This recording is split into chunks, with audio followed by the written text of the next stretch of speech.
aqui com mais um programa Célebres e o entrevistado de hoje é um cirurgião plástico que é referência em toda Santa Catarina. E nós trouxemos várias perguntas das nossas seguidores, dos homens e das mulheres, e a gente vai começar um bate-papo com o Dr. Dreyfus Fabrini. Tudo bem? Tudo bem, Luciana? É um prazer estar aqui com você hoje. Obrigada. A primeira pergunta é da Cláudia. Ela quer saber como ela vai escolher um cirurgião competente. Bom, mais importante de tudo nesse caso é saber se de fato é um cirurgião plástico. E para isso existe o site da Sociedade Brasileira de Cirurgia Plástica, que é a sociedade que rege a nossa especialidade, que é cirurgiaplástica.org.br. Lá tem um link chamado Encontre-se o Cirurgião.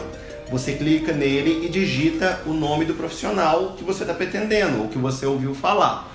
Digita, escolhe o estado e vê se consta o nome dele lá. Esse é o primeiro passo, porque já é um grande avanço ele ser um cirurgião plástico, porque isso já significa que ele ficou pelo menos 2 anos na cirurgia geral e 3 anos num serviço credenciado pela Sociedade Brasileira. Então, em tese, esse seria um cirurgião já competente. Agora, é importante avaliar os resultados de cada cirurgião, e isso realmente é um boca a boca, Então, cada paciente teve um resultado, se ele ficou satisfeito, ele vai passar isso para frente, E a partir daí, esse cirurgião vai sendo cada vez mais conhecido.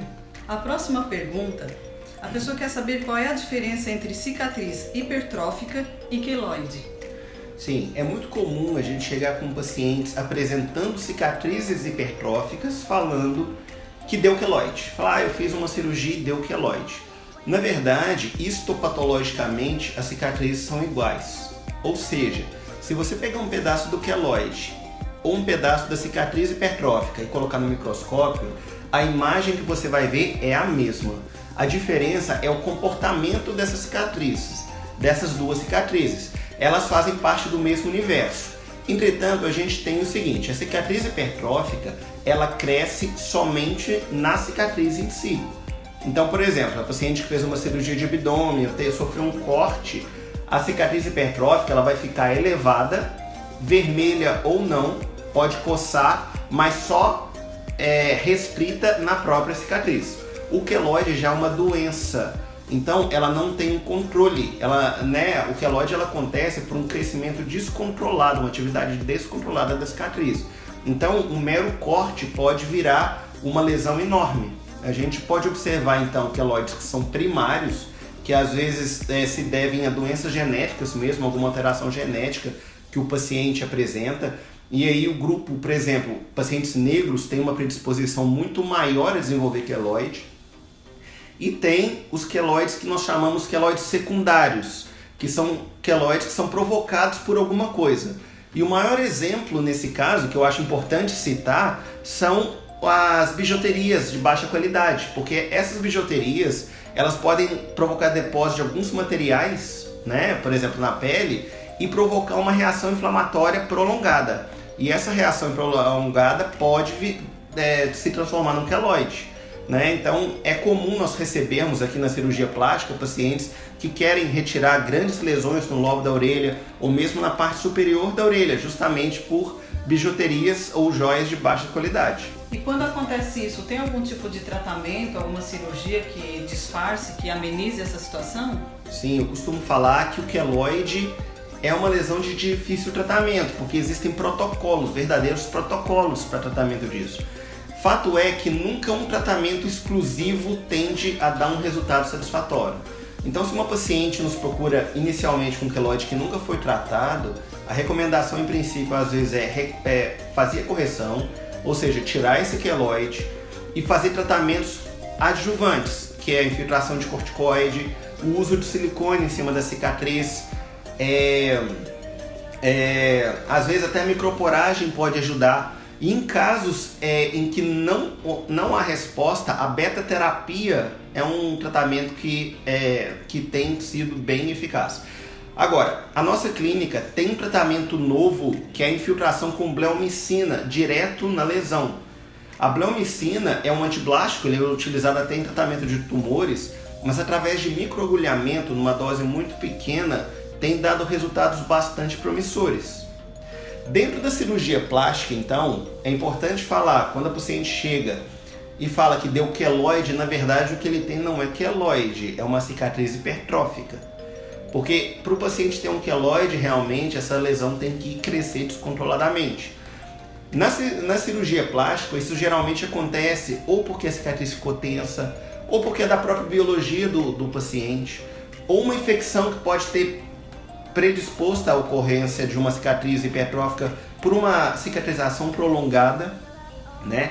Mas fato é que todas elas são, por todas essas causas, a cicatriz hipertrófica é passível de correção.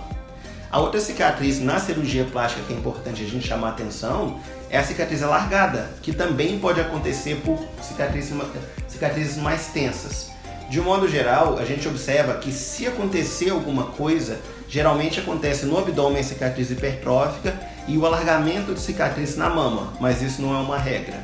A Cleide gostaria de saber qual é a idade correta para fazer uma cirurgia plástica. Na verdade, não existe idade correta, né? O que a gente recomenda é a paciente avaliar todas as variáveis, né, se está realmente incomodando ela, e a partir daí tomar uma decisão. É claro que existem restrições, por exemplo, para crianças, né? Por exemplo, uma otoplastia é recomendado esperar até os 6 a 7 anos de idade, que é o período em que a orelha completa o desenvolvimento, que a partir daí a gente pode fazer a cirurgia.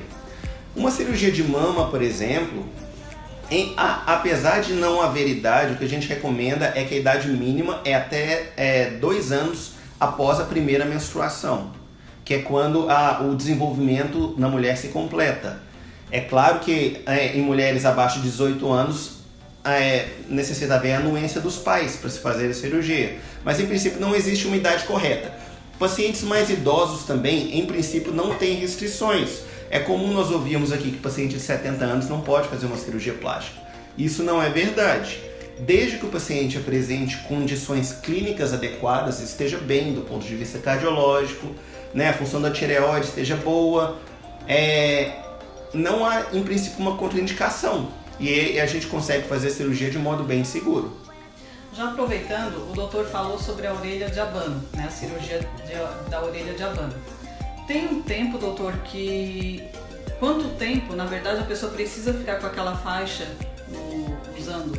Sim, na orelha em abano, geralmente a gente faz o seguinte: depois da cirurgia, o paciente fica com um curativo, com uma faixa realmente que parece semelhante a um capacete, de 3 a 5 dias, que é o curativo inicial. Depois desse período, ele retorna à clínica para a gente retirar esse curativo e a gente coloca uma faixa mais discreta, que é semelhante a uma faixa de tenista. Essa faixa, que na verdade não gera nenhum impacto do ponto de vista estético, né? Ele pode trabalhar, ele pode ir para a escola, ela ficaria durante 14 dias. E tem uma idade ideal que seria melhor para fazer essa cirurgia da orelha de abano? Não. A partir dos 7 anos, em qualquer idade pode ser feito. Depende muito do quanto isso está incomodando o paciente. Cirurgias plásticas em pacientes do sexo masculino, tecnicamente ela é mais complexa, é mais difícil? Como é que funciona? A cirurgia plástica no homem tem algumas particularidades, porque a pele do homem é mais espessa. Então, em princípio, ela tende a ter uma recuperação mais tranquila por causa disso. Em grau de dor não há diferença, né? É igual nos dois sexos, masculino e feminino. Então, de um modo geral, em grau de dificuldade, a cirurgia tende a ser igual nos dois. Mas algumas coisas têm que ser levadas em conta no homem, né? O que a gente objetiva no homem? Uma lipoaspiração, por exemplo, ela não pode ter o mesmo objetivo da mulher, por exemplo, de acinturar. Porque a gente faz uma cirurgia na mulher para cinturar, isso não pode ser feito no homem. A cirurgia de face no homem tem que prestar atenção na barba, por exemplo, para não deixar a barba desalinhada e assim por diante. Mas de um modo geral, no universo das cirurgias plásticas, salvo essas particularidades, as cirurgias tendem a ser bem semelhantes. A próxima pergunta, ela quer saber se a redução dos lábios vaginais perde alguma sensibilidade. Na verdade, os pequenos lábios são uma zona erógena da paciente, né? Então, existe uma preocupação muito grande em preservar a sensibilidade dela. E essa preservação está diretamente vinculada à técnica que é utilizada. Então, É comum às vezes a paciente pensar que a redução ela ocorre cortando o grande lábio longitudinalmente. Se isso for feito, a perda ocorre. Mas não é dessa forma que é feita, porque a inervação dos grandes lábios ela vem de dentro para fora. Então, na verdade, a cirurgia ela consiste numa retirada de uma cunha, uma cunha dos grandes lábios. E nesse caso, a gente tem um resultado muito interessante, muito satisfatório, sem perda de sensibilidade. Aqui ela pede para fazer a pergunta e não citar o nome dela. Doutor, aquela gordura que tem pubiana, ela tem solução? Sabe aquela gordurinha que a gente está subindo a escada, está no primeiro degrau e ela já está lá no terceiro? Ela incomoda, que bota o biquíni e está lá sorrindo para todo mundo? Tem solução? Sim, tem solução fácil, na verdade. A primeira coisa para avaliar, né, nessas pacientes é se é só um acúmulo de gordura mesmo ou se existe flacidez associada. Mas se é um acúmulo de gordura única e exclusivamente, o tratamento é uma lipoaspiração. E a lipoaspiração nesse caso, é um procedimento relativamente pequeno. Quando existe flacidez associada, geralmente está associada a uma flacidez de abdômen. E a cirurgia de abdominoplastia tende a corrigir também a flacidez do pubis, que a gente endereça bastante essa região no tratamento. Estamos encerrando mais um programa Célebres. Na próxima semana estaremos aqui novamente, se Deus quiser, fazendo novas perguntas para o Dr. Dreyfus Fabrini, que atende na Clínica Múltipla. Doutor, muito obrigado pela participação. Foi um prazer. Eu estou sempre à disposição, se caso tiverem alguma dúvida, sinta-se à vontade para perguntar. Passa o endereço, doutor, por gentileza? A gente está situado na rua Antônio de Luca, número 91, no 9º andar, e o telefone é 3413-8700. Para mais informações também, acessem o site www.clinicamultipla.com.br. Obrigada e até o próximo programa.